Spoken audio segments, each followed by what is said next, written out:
California's Feinstein trounces rivals in U.S. Senate primary file. In this March 27, 2018 file photo, Democratic California Sen. Dianne Feinstein addresses reporters after hosting a roundtable discussion on gun safety with gun violence survivors, family members, activists and medical personnel at the UCLA Medical Center in Los Angeles. Feinstein is facing a challenge from fellow Democrat Kevin De Leon, currently California State Senate President pro tem, in the upcoming California primary on June 5. AP photo, Chris Pizzello, file, Los Angeles, AP, U.S. Senator Dianne Feinstein cruised to first place in California's primary on Tuesday in her bid for a fifth full term in Washington. In a video statement delivered from Washington, Feinstein pledged to protect California in difficult and contentious times. With about 2.2 million votes counted, Feinstein had 44%. Fellow Democrat Kevin De Leon, the heavy favorite to finish second and advance to the November runoff, was next with 10% and had a slight lead over little-known Republican James Bradley. California sends the two highest vote-getters to the general election regardless of party. Feinstein heads to November with more than $7 million in the bank. A Feinstein-De Leon general election would be California's second U.S. Senate contest featuring two Democrats. In 2016, then State Attorney General Kamala Harris defeated U.S. Rep. Loretta Sanchez. Feinstein won her U.S. Senate seat in 1992 after serving as San Francisco's mayor and running unsuccessfully for governor. At 84, she is the chamber's oldest member. She's also one of the most well-known politicians in California and has a sizable war chest to communicate her message. She's highlighted her successful 1994 effort to ban assault weapons, which has since expired, and legislation to protect the environment as evidence that she understands Californians' priorities.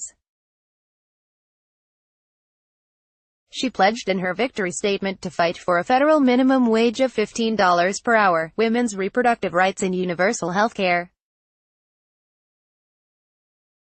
She's staking her claim as a champion of core Democratic priorities as De Leon attempts to paint her as too deferential to President Donald Trump. Early returns showed De Leon in a neck-on-neck battle for second place against Bradley. De Leon is considered Feinstein's most credible challenger given his history leading the state Senate and authorizing the sanctuary state legislation, among pushing other Democratic priorities. Bradley, meanwhile, has never held elected office and raised less than $5,000.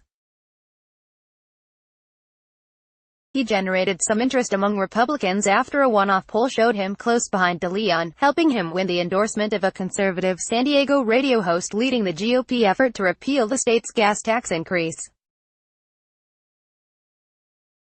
Regardless of the challenger, Feinstein is the heavy favorite heading into November.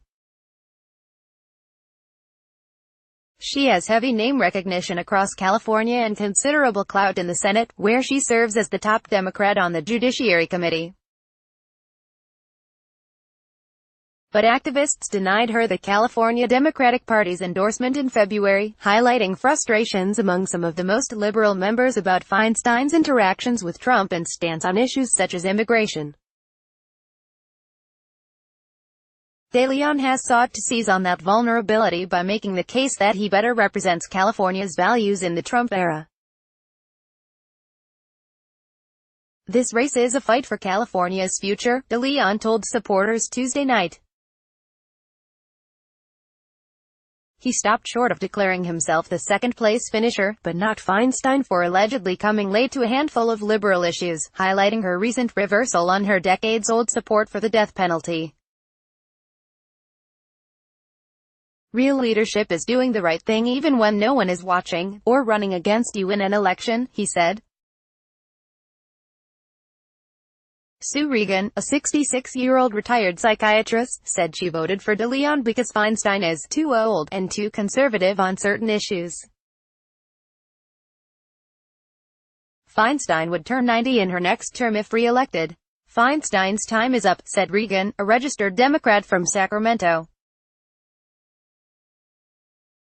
I know that Kevin DeLeon would not have the power that she has in the Senate. It would take him some time to develop that, but I think he's very liberal, and I support the causes that he does.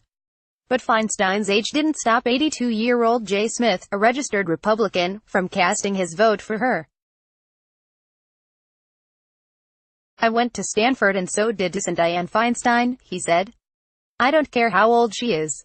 Copyright 2018 The Associated Press. All rights reserved. This material may not be published, broadcast, written or redistributed.